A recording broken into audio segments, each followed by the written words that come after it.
قل لعبادي الذين آمنوا يقيموا الصلاة وينفقوا مما رزقناهم سرا وعلانية من قبل أن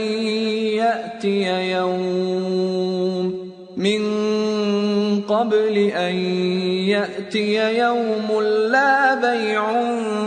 فيه ولا خلال۔ اے پیغمبر، میرے مومن بندوں سے کہہ دو کہ نماز پڑھا کریں، اور اس دن کے آنے سے پیشتر جس میں نہ اعمال کا سودا ہوگا اور نہ دوستی کام آئے گی، ہمارے دیے ہوئے مال میں سے پوشیدہ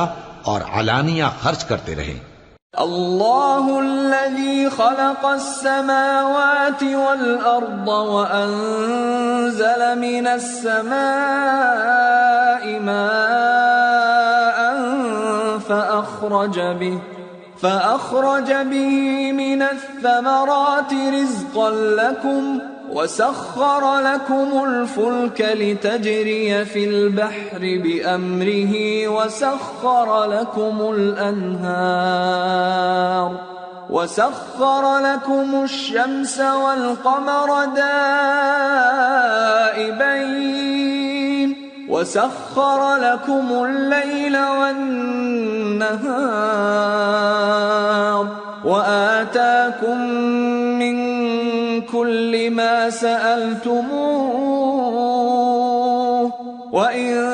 تعدوا نعمة الله لا تحصوها إن الإنسان لظلوم كفار۔ اللہ ہی تو ہے جس نے آسمانوں اور زمین کو پیدا کیا اور آسمان سے مے برسایا، پھر اس سے تمہارے کھانے کے لیے پھل پیدا کیے اور کشتیوں اور جہازوں کو تمہارے زیر فرمان کیا تاکہ وہ سمندر میں اس کے حکم سے چلیں، اور نہروں کو بھی تمہارے زیر فرمان کیا، اور سورج اور چاند کو تمہارے لیے کام میں لگا دیا کہ دونوں دن رات ایک ڈگر پر چل رہے ہیں، اور رات اور دن کو بھی تمہاری خاطر کام میں لگا دیا، اور جو کچھ تم نے مانگا سب میں سے تم کو عنایت کیا، اور اگر اللہ کے احسان گننے لگو تو شمار نہ کر سکو، مگر لوگ نعمتوں کا شکر نہیں کرتے۔ کچھ شک نہیں کہ انسان بڑا بے انصاف ہے، ناشکر۔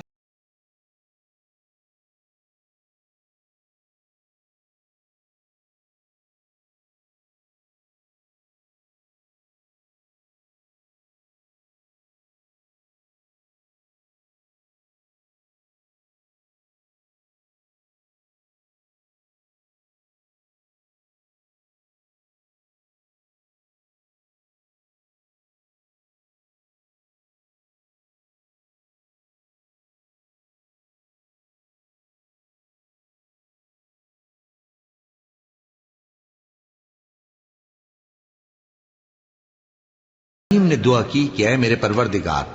اس شہر کو لوگوں کے لیے امن کی جگہ بنا دے، اور مجھے اور میری اولاد کو اس بات سے کہ بتوں کی پرستش کرنے لگیں بچائے رکھیو۔ اے پروردگار، انہوں نے بہت سے لوگوں کو گمراہ کیا ہے، سو جس شخص نے میرا کہا مانا وہ میرا ہے، اور جس نے میری نافرمانی کی تو تو بخشنے والا ہے، مہربان ہے۔